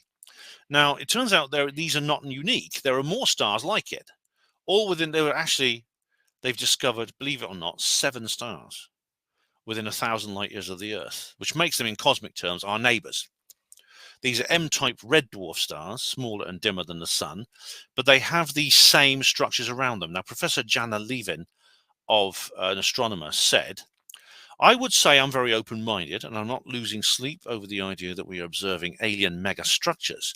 I don't think that's what's happening in these scenarios, but we are in a new era in terms of our understanding of how prevalent planets are and how planets are absolutely prolific in the universe. So it's interesting. She doesn't think that's what's happening, but she's got no reason for thinking that's not what's happening. She's been cautious and guarded, like Dr. Boyajian was. But despite her doubts, we see the same stellar profile originally predicted by Freeman Dyson. But of course, there's some rather silly coverage of this in the news with the X-Files music and stuff like that. But hopefully, we'll find out more about it soon. But again, there's a little bit of the clown's day off fallacy here, because both she and Boyajian have said, well, we have to consider aliens as the last possible explanation. Anything other than aliens we'll use as a substitute, no matter how unlikely, no matter how outrageous. If it doesn't involve aliens, it will win by default. So that's the problem. We're facing a cultural position as well. Now, you've probably heard about this, but heard about the Arrow document where Oak Ridge National Laboratory actually managed to analyze these specimens, these art parts. And John Greenwald actually managed to find out about this first, as always. This was debris supposedly gathered at Roswell in June of 1947. And just little metallic chips. You must have seen them around, little triangular metallic chips. And nobody knows exactly what they are. And the association with Roswell is only theorized. It appeared a long time ago on the Art Bell show. Someone presented them there, claiming that. But there's no formal chain of custody here. The ORNL has subjected several tests. There's a microscope, CT scan, scanning electron microscope, X-ray spectroscopy, and others. It is an alloy of several minerals, mostly bismuth, lead, and zinc, but with other trace elements like iron, tin, cadmium, and gold, believe it or not, and thallium. There's no point trying to extract the gold, by the way, for financial purposes, because even if that's possible, the nugget would be minute, probably microscopic and worthless. The alloy is not homogenized, so it's not all mixed up together. The different ingredients are arranged into zones or layers, so it's not a perfect mixture in which one layer there's one ingredient more abundant than the others, and that was all. And then there's another zone where another metal dominates. And people said, well, that can't be done on Earth. It actually can be in a forge. In fact, Big Stacked, the Big Stack guy, the Australian guy who does metal work, if you watch his channel, he did it the other day with some metal, and he demonstrated how it could be done. Now, you might feel disappointed here, and I mean, it is disappointing. I mean, the elements weren't the issue, because the same elements occur all over the universe. The issue is the fingerprint. That is isotopic ratio. It refers to the number of neutrons in the substance's atomic nucleus. So even those two substances can be the same element. With different isotopes, they can sometimes have different properties. The isotopic ratio can indicate an origin point, which is known as a natural abundance, to the level where the material comes from. And so something from Earth can be determined from something that doesn't come from the Earth. Now, this specimen appears to be subjected to fatigue from heat and mechanical stress, but the ingredients of the alloy and their isotopic ratios demonstrate a terrestrial and synthetic origin. The layering comes from vapor deposition, condensing layers of material in gaseous or vapor form, which can be done in a hot forge. So the chip is likely to have been manufactured by human hands sometime in the mid-20th century. And adding this kind of alloy to a structure was used to prevent corrosion. And some were also used for experiments. It's got no anti-gravity effects. But there are more specimens to study, and some have had different results. And it's worth listening to the interviews I did with Dr. Irina Scott on Panmo Radio, because the Battelle Memorial Institute has played a key role in a lot of these analyses, which has not been appreciated in the formal literature. So there's some people accusing Oak Ridge of scientific fraud and Arrow. I'm not going to say that, right? But there is an obvious suppression of materials that has happened. So that's something we've got to be wary of. Now, there's been a new WOW signal, apparently. Now, Professor Simon Holland, you know this guy? I've talked about this guy before. He's become quite a name in the ufological scene. He used to be a skeptic, and I wrote an entire article about him a couple of years ago before he became very famous, because he went from being skeptic to believer, and now he's a real believer now. Look at these videos here. Undeniable proof, UAP disclosure facts, human exposure to UAP. He's been doing these conferences with John Burroughs about the injuries he received and things like that. UFO space-time gravity machine. It's really, as I said, both sides make converts from the other in this debate. But what he's been saying lately is really extraordinary, because I reported a few months ago that he'd made this video saying that he'd had a contact in the search for extraterrestrial intelligence. And he made a video called Proof, Alien Signal, that somehow they picked up a signal from another planet. Now, as I said in my SETI talk, I don't think it's possible to do this secretly. But this is something that I have actually talked about before on her Panmo Voice, which is to do with the Breakthrough Listen project, because the Breakthrough Listen discovered what they're calling is it's called BCL1, Breakthrough Listen Candidate 1, listed as a techno signature, possibly generated by an artificial radio source. You can see on this here on the article, here on this image. This is a waterfall graph, and you can see very clearly that there's some narrowband contacts there in the random noise. You see that very clearly. That's from Breakthrough Listen. And what's more, it's very close to the Earth. It's on Proxima Centauri, which is the nearest star to the Earth, so it's right next door. Now, when this happened, it wasn't like the film Contact with all the drama. We found a signal. It was very low key. The astronomy, it was very calm, low key when they discovered this. They went about learning more about this strange transmission. It took over a year. They didn't immediately get on the phone to the newspapers or anything like that. They had to control for the usual interference problems generated by our own planet, eliminate natural phenomena, and drift rate, which is the difference in wavelength caused by our planet orbiting the sun. And they worked out that there was a drift rate. They controlled for the Earth's drift rate, and they found there was a second drift rate coming from the target, which means it is actually orbiting Proxima Centauri b. It is actually Earth. It is actually, believe it or not, it's called the planet. It's orbiting Proxima Centauri. It's from the planet called Proxima b. So it's orbiting that. It's on a planet. So we don't know really very much, except this is ongoing. It's still running. It hasn't gone away. It's not like the WOW signal that was just a one-off, a little transient buzz in the sky. It's still there now. But the thing about it is, Holland is playing for the cameras. I mean, I heard a lot of, other people have been talking about Professor Simon Holland, including Andrew Johnson.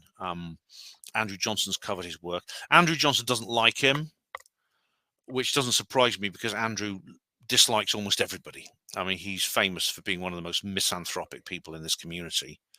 I'm not going to repeat the reasons I fell out with him, but it's his cynicism and bitterness and backslapperhood which I think made him ally with Richard T. Hall.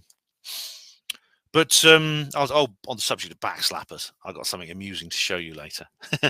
As I said before, I don't believe things can be suppressed in astronomy, and so I don't believe if there's more information at hand, and he pretends there is. Holland reckons that he's in touch with someone on the inside. He calls it's the source of my information, and he's given me some information saying that there are pictures in the transmission. I don't believe that, because if it were true, then too many people know about it. It will be a conspiracy that will be too top heavy. Astronomy is the only truly democratic science in the world. You can't cover things up because all the data is above our head for anyone who's got the right equipment, and that equipment is everywhere.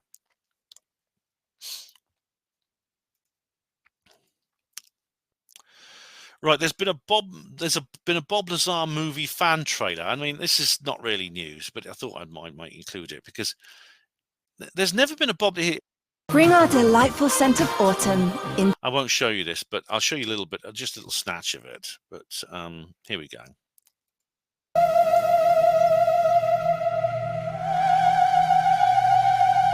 It's only a minute longer. Working at a classified base known as S4 out in the Nevada desert. There, in space. All right. It's just a Lazar fan trailer, future ufologist. There, it's on that channel. This is really weird because I mean that's obviously not a fan. It's not a movie trailer for a Bob Lazar movie. I thought it was when I first saw it. I thought they're making a Bob Lazar movie. I mean, there's a lot of documentary material about Lazar. It dates back 35 years, and he's written his own book. And of course, I covered the biopic by Jeremy Corbell. But we've never seen a fictionalized feature film about him. And that's a bit of an oversight because surely the interest exists to do that. Because successful films have been made about people like Julian Assange and Edward Snowden. I mean, why not Bob Lazar? Because Bob Lazar is fake. No, he's not. That's what a skeptic would say. It's because Lazar is fake. But it appears I'm not the only one this has occurred to because they actually created that fan trailer. It's just a mixture of documentary fictionalizations, little clips from documentaries, library footage of the Janet plane, the desert landscape, there's a bit of CGI. It's very well edited, actually, I must say. And when I first saw it, I thought, thank God they finally made a Bob Lazar movie. But I hope someone does make a fictional Bob Lazar movie. I mean, who could play Bob? Because when I first heard about it, I thought Kevin Bacon could. But then I was thinking of Kevin Bacon when he was younger, like in Flatliners or Footloose. But he'd be too old now. But I think Cillian Murphy could do it. He was in Oppenheimer. He's close to the right age. And as for writers and directors, I think the Wachowskis could do a good job. Maybe one of the more arty types like Denis Villeneuve or Christopher Nolan. And I'll tell you what, Vin Diesel could play Dennis Mariani. He would make a brilliant Dennis Mariani, I thought. So that's something to look out for. Trump has done an interview about UFOs, what he was asked about. He did an interview about lots of things, but here we go. I don't know if you know this, but some people call you a fascist. Yeah, they do. So I figure it's all right to call. And there's Trump. I mean, so you can go watch it anyway. It's on Lex Friedman's channel. No relation to Stan, but he's done this interview here with Trumpy, and this shows you that how high the public relations, the public interest in UFOs is, because there's basically now, I think, a sector of the electorate who are like UFO enthusiasts, and Trump has to appeal to them.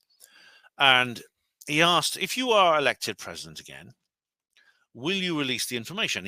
And Trump said, would you release more information about UFOs? Trump said, oh yeah, sure, I'll do that. I'd love to do that. I have to do that. But they're also pushing me on Kennedy, and I did release a lot. And people come to me and beg me not to do it, but I'll be doing that on very, very early on. No, I would do that. Well, people sometimes say he didn't release as much on Kennedy as he should have done. I think maybe he did what he could. It's more than what other presidents have done. And later on in the video, Trump adds, a lot of big people went to that island, meaning Epstein's island, but fortunately I was not one of them. And he wasn't. He just got a lift to New York on the plane. And Friedman says, it's just very strange for a lot of people that the clients who went to the island have not been made public. And then Trump goes on to say that he's going to make that public as well. So we have this hour-long interview with President Trump commenting on 3 popular conspiracy theories and pledging to be open with the public about that. Should we trust him? He's commented on them before. But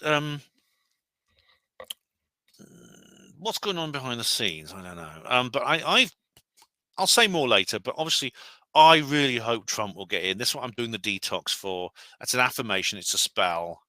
And I'll say more about that closer to the time. I'll do another video about Trump later, or at least one. And yeah, that's the UFO news. That's what's been going on since April when I did my last UFO disclosure video.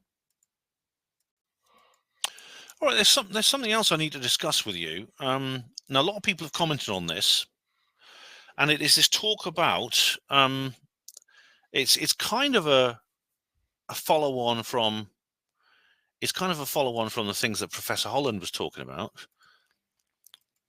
But it's this idea. This is the Vetted podcast channel. I've really got into this channel. He uploads all the time. He says, I do not miss a day. His name's Patrick, this guy. He uploads all the time. Here we go. There's this is wild. Run over. This is Simon. She's Simon Holland there. And there's Patrick, and there's these two other guys. And it says it's called James Webb Telescope detects non-human object heading for the Earth. And it's quite a dramatic title. And it's like over 2 hours long, this. It's well worth watching the whole thing. And it says here in the description box, Patrick discusses alleged James Webb Telescope recent discovery that could change Earth forever. It's a massive non-human object heading for our planet, and it's being covered up. Okay. Now, a lot of people have actually asked me about this. You know, what about this non-human object, Ben? What is it? Because apparently it's artificial. It's correcting its course and things like that. It was good in one direction. It's like a Oumuamua in reverse. It's actually heading for us. Now, I can find no independent confirmation of this from anywhere. I don't know much about it apart from what a couple of people are saying on social media. If I learn more, I will tell you. But I think there is a credibility problem simply because data from James Webb is so widely distributed. I don't think from what I've gathered from looking at it, and I've looked at a couple of articles about James Webb, the James Webb Space Telescope. There doesn't seem to be any mechanism in it for filtering out information that is not meant to be distributed to the scientific community. And once it's in the hands of the scientific community, as I've often said about astronomy, you can't really keep it secret because even though James Webb is the most sensitive space telescope, there are other space telescopes. There are ground-based telescopes that might be able to pick something up, and sooner or later, it's going to be seen. And this story's been around for a couple of weeks. Someone else would have spotted it. It would have leaked. So I am dubious about this. I must say I'm dubious. But if I hear any more, I will let you know. So for all those people asking me to comment on this, that's my assessment at the moment. That is my assessment at the moment. Now let's go. There's a tweet I want to discuss here with Christopher Mellon. Christopher Mellon, as you can see, I retweeted this. Now this is just a screenshot. I actually, it just says here. This is his. This is like direct messaging here. And it says here, somebody, and a lot of this is redacted, circa 2020. This was back in 2020. This is very heavily censored. I mean, I do this with direct messaging as well, so I don't. And I'll give you another example actually in a minute where I have redacted some information from another tweet. It's a more light-hearted one, but I've done exactly the same thing. And it says here, somebody and I are making huge progress getting into the CR crash retrieval program. He plans to meet with you at some point. And then this person adds, the somebody would be slack-jawed if they found out how we now know. And then Mellon has deleted his reply here. Senior US government official is called. Right now, we haven't gone that far back. So Mellon was obviously asking him about when this all started. We're dealing with the recovered UAP that landed in Kingman, Arizona in the 50s. Right. I've heard about this. I've heard about it. The Kingman case is quite well known. We're vacuuming up info as somebody gets read in. Don't know who that is, presumably. What I think he means is we're vacuuming up info as somebody gets read in. Whoever's been read in, they want to make sure they don't see everything. So they want a censored version of what this person's been read into. We now know the management structure and security control systems and ownership of the crash retrievals. We also know who recovers landed or crashed UAPs under what authorities. We also know that a still highly classified memo by a secretary of the US Air Force in the 1950s is still in effect to maintain the cover on UAPs. And then we also know the SES-2, who is the Air Force gatekeeper, name redacted, provided to Congress. SES-2, I don't know what that means. But we can look at some of the replies here. How senior we are talking about, or above or below senator? When did this conversation actually lead? Thank you for your courage. Now we're talking, out with it in time. This is back in April, as you can see here. there should be less than 200 Air Force SES circa 2020. And what does SES mean? Does anyone know? It's probably something I've heard of. Special, I don't know. Thanks. What was this standalone to Dopsa? Ufologically. Chris, what is your response to the debunkers out there who don't know a wrist lock from a wristwatch? Surely they will try to debunk this amazing post. Yeah, of course they will. They always do, don't they? They try to debunk every bloody thing. I mean, even if it's proven, they still try to debunk it. All right, let's end on a more light-hearted note here. Firstly, got some news for you. If you watched the latest episode of Ross News Nation, let's find it. News Nation. It's with Ross Coulthart. Where is it? Here we go. I'll just find it for you. Oh, here it is. Here we go. It's not this. Oh, here we go. Right, it's this one here. Hello and welcome back to Reality Check. Today we've got It's this episode. This is Reality Check, which is his UFO show. Aerospace scientist says he can measure psychic abilities, but the first bit is the most interesting of all. Andrea Lani to speak to, Dr. Andrea Wallace phenomena that he show late into the night. Chuck Norris's body defies explanation. What he's saying here, he explains. This is very interesting. Chuck Norris is one of the sponsors of his show. Now that to me is very surprising. Chuck Norris is sponsor of Ross Coulthart's Reality Check. Now that's extraordinary because Chuck Norris is like a martial arts actor. He appeared in various movies. I mean, I think his best known one is Way of the Dragon, where he was him and Bruce Lee, and he's like a movie tough guy type person. And he's now 84 years old, and he has a special fitness and health routine to keep himself so fit at that age. He's sponsoring Coulthart's show.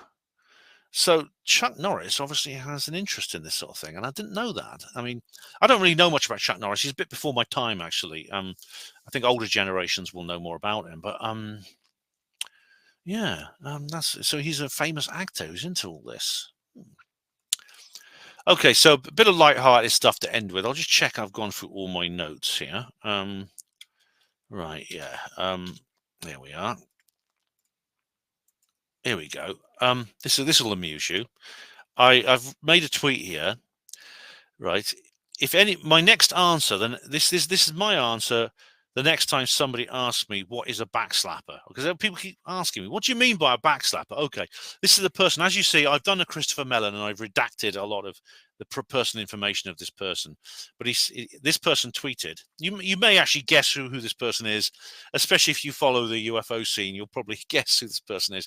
He's a big-time backslapper in the world of UFOs and conspiracies. I've come to the conclusion that Joe Rogan is most likely working with the CIA. Why else would he repeatedly platform liars like Bob Lazar and Jeremy Corbell while ignoring legit UFO researchers? Typical backslapper, right? There's this guy. There's this guy on social media, far more successful than me, and he's platforming people I don't agree with. He's giving a voice to people that I think are wrong or they're lying. So therefore, he's working for the CIA. Yes. And that's not Richard D. Hall, by the way, who tweeted that. So I'm not. That's not Richard D. Hall, although it could be, because Richard has that kind of attitude. Right. Finally, some good news. Right.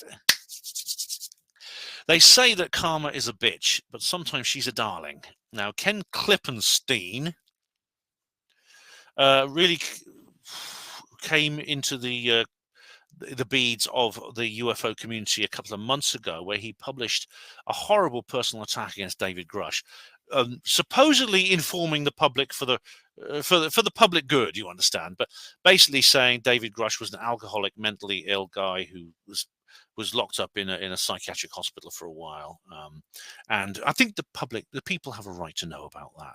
Bullshit. It was a personal attack to try and discredit him. Well, guess what? Ken Klippenstein has just been banned from Twitter. He made this article here.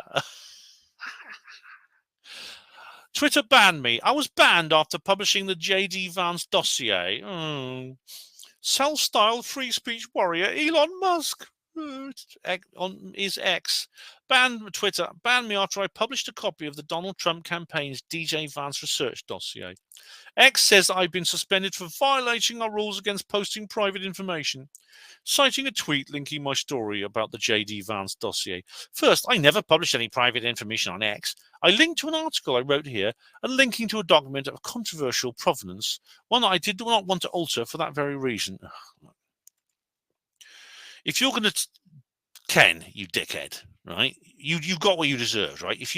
It takes a lot for Elon to ban you, but you weren't banned for expressing opinion. You were about the vice president to come. You were banned because you linked, you sourced material. In other words, you disseminated something you didn't publish. Someone else published it, but you amplified it by using it as a source when it contained a lot of his personal details, including, I think, social security number, things like that. And from these social security number, you can work out someone's home address. What you did was you assisted in doxing somebody. And this is somebody who is the vice president of a presidential candidate who's just survived 2 assassination attempts. You were putting a man's life in danger. I'm glad you were banned.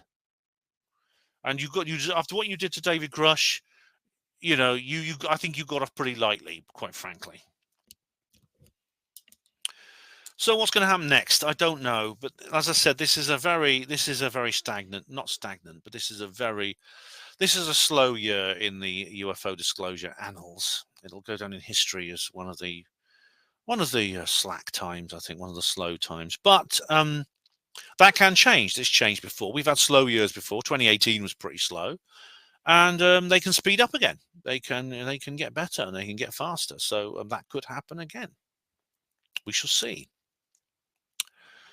Time will tell. But I will be there to discuss it. I still believe in the idea of UFO disclosure. I think willing UFO disclosure is possible. Not only that, but I think it is inevitable eventually. And nothing has happened in this year or any other that has made me lose hope. I've been through periods where I thought I can't be bothered looking at this because it's just more of the same. But I've never lost hope. And nothing has happened to convince me that what we're talking about here doesn't exist. I've tackled all the skeptics and I've addressed their arguments. So yeah, so there. Oh, just one more thing I might show you here. Let me just find it. This is something I posted. This is actually something I tweeted very recently. This is UFO disclosure memes. Have a look at this. This is Mick West's basement. Seagulls, potatoes. And there's, what's his name? Not Greenwald. The balloon, yeah, the balloon. Give you a laugh to end the show with. Well, thank you for watching Japan Mode TV. There'll be another video coming soon. I don't know what it's going to be about, but I've got some ideas. Thank you for watching Japan Mode TV. Hospital Porters, Pride and Dignity. Stop the New World Order.